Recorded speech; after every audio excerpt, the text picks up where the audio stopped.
John Markle, 45 years old, was born on December 25 in 1941 in Hollywood, California. His parents were famous. Markle's mother was Mercedes McCambridge.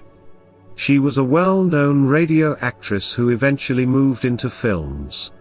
She won an Academy Award in 1950 as Best Supporting Actress for her part in All the King's Men. She was also the sinister voice of the demon in the movie The Exorcist in 1973. His father, William Fifield, was also famous. He wrote the story for The Exorcist. He was a novelist and non-fiction writer. He had many well-respected published writings, which included essays and short stories. He won an O. Henry Award for one of his short stories in 1943. He was also awarded a Huntington-Hartford Fellowship Award for his creative writing in 1960. Markle's parents, Mercedes McCambridge and William Fifield, divorced in 1946 after 7 years of marriage. When John Markle was only 8, his name would change, taking the last name of his adoptive father, film and TV director Fletcher Markle. John Markle earned his master's from the University of California at Los Angeles in 1968. In the same year he married Christina Moll. He continued his education and graduate studies in economics while also joining Salomon Brothers' Dallas, Texas office in 1972. In 1973 he earned his PhD from UCLA. In 1979 John and his wife moved to Little Rock, Arkansas with their 2 young daughters. He began working for Stevens Incorporated, which was a future trading company. After only 8 months, Markle quickly rose in ranks, becoming the vice president. John Markle's wife, Christine, age 45, was very active in the community. She also volunteered with the Girl Scouts and other activities for kids. John and Christine had 2 daughters. Their youngest daughter, Suzanne, was in the 4th grade at Gibbs Magnet School. She took dance and ballet classes. Their oldest daughter, Amy, was in the 8th grade. She attended Man Magnet School. She was very intelligent, earning high grades. She wanted to be a dancer, and intended to apply to the School of Arts in Minneapolis. The family lived at 1820 Main Street in Little Rock, Arkansas. Their home was just a block east of the governor's mansion.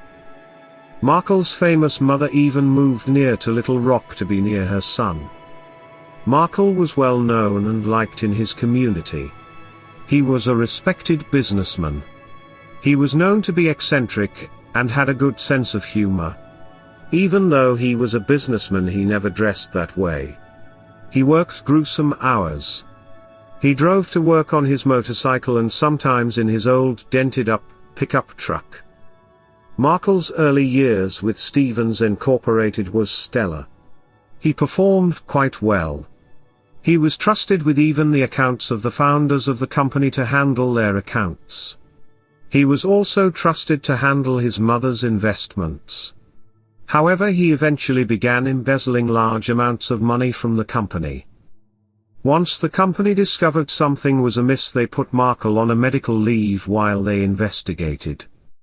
During the company's investigation into Markle, they discovered that he would place a trade order but wait until the end of the day before indicating which account it was for. If it was a huge win, he would use his mother's account and earn a profit for himself. He would then revert the money from his mother's account to his own bank account. If it was a loss, he would place the order for the Stevens account, costing the company money. Markle attempted to address the situation by asking that $800,000 of his mother's assets be placed back into a Stevens account, but his mother received the interest income until she died, and at that point the remainder of the money revert to Stevens. That proposal was rejected by his mother. She had no prior knowledge to his schemes and did not want involved. The company vowed to bring legal action unless it received $1 million in restitution. Markle was given 30 days to pay back the money before legal action was taken. On October 27, Markle wrote in his diary, "My wife, Christine, is the greatest woman alive, and my children are the very best. I am broke, and they have no inheritance left. Christine says I have put the family last, and I have. There really is only one choice left. Representatives for the company confronted Markle on Friday, November 13 in 1987, and terminated his employment.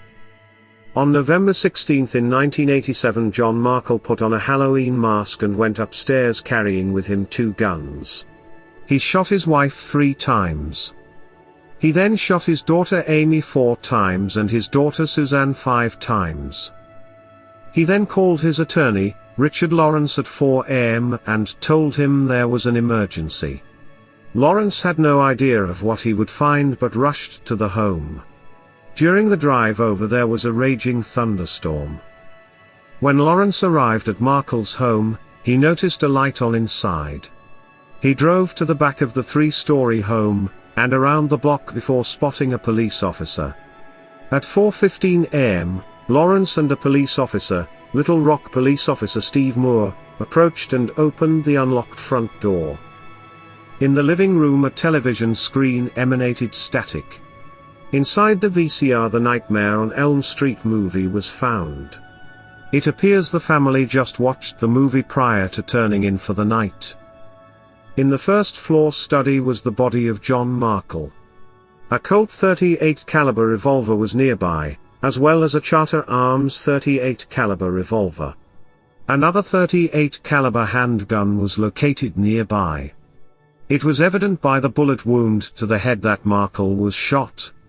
Near Markle's body was a blood-splattered Halloween mask that authorities believe Markle wore while shooting his family. On the second floor, in a bedroom, detectives located Amy, age 13, and Suzanne, age 9. Each had been shot multiple times. The pink walls in the bedroom now splattered with blood. When police entered the 3rd floor master suite, they discovered Christine's body lying across the waterbed. She had been shot multiple times. A suicide note was found on the desk drawer near Markle's body. It read, "Let it hereby stated as true that I, John L. Markle, murdered my wife and 2 children, Amy and Suzanne, and then committed suicide myself. My wife had no knowledge or part in this. I think the evidence shall prove so." Beside Markle's body was a black briefcase with a note on it saying it was for Lawrence.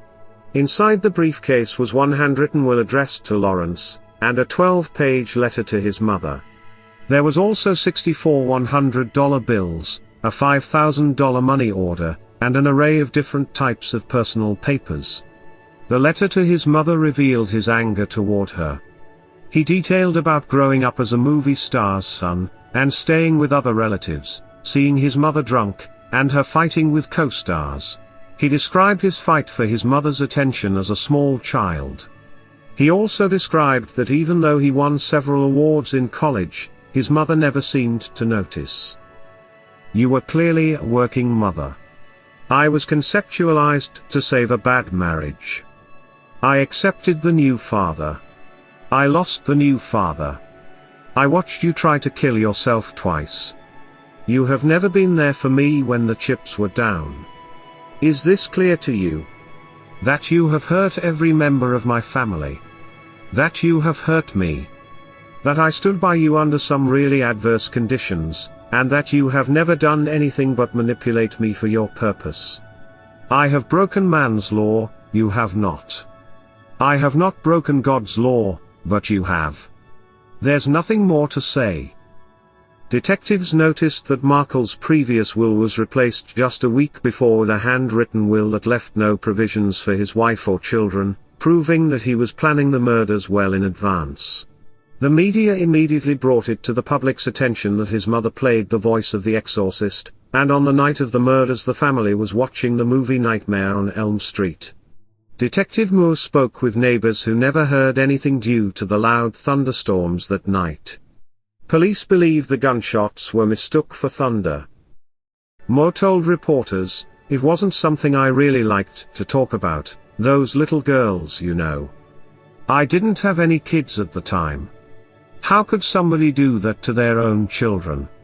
Markle started planning the murders of his wife and 2 daughters as well as his own suicide weeks before the killings, Little Rock Police Chief Jess F. Hale told reporters at a news conference in December 1987. Later, after the autopsies, it was discovered that traces of antidepressants were found in all the bodies. Markle and his wife both tested positive for marijuana and anti-anxiety medications. Mercedes McCambridge never commented publicly about the incident. After a more thorough investigation, Stevens Incorporated discovered their losses were well above $5 million, and filed a lawsuit against McCambridge to recoup their money.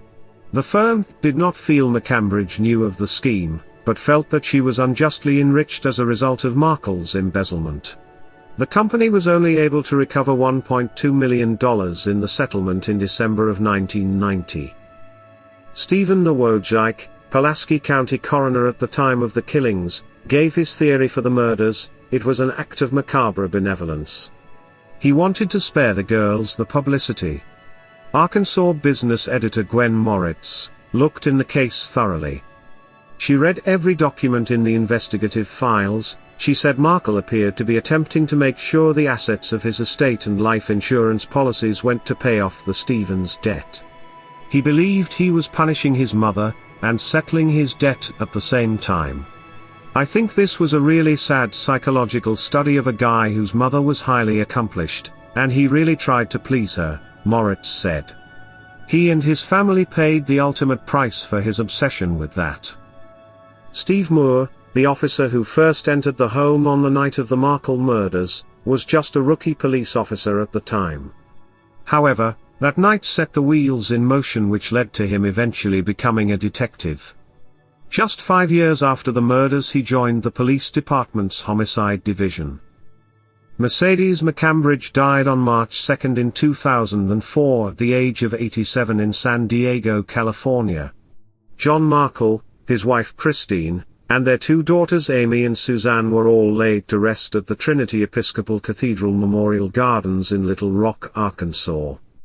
John Markle was a businessman who on the outside led a seemingly successful life as a husband and father. But he was harboring deep, dark secrets that would ultimately lead to murder. He was well respected in his position at the company he worked for, and given all of the in-house accounts. He used that to his advantage.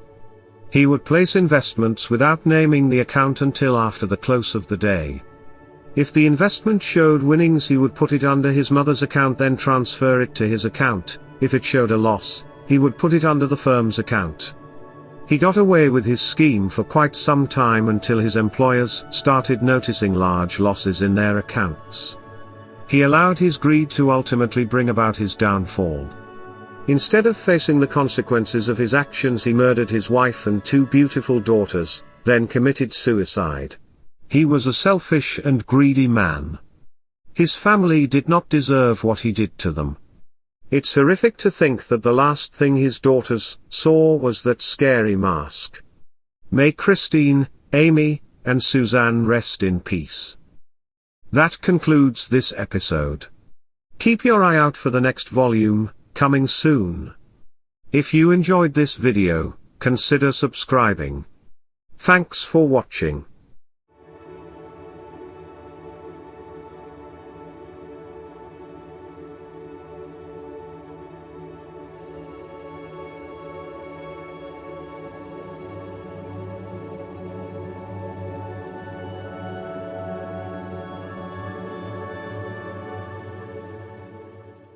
Want to help support the channel you love, and get something in return?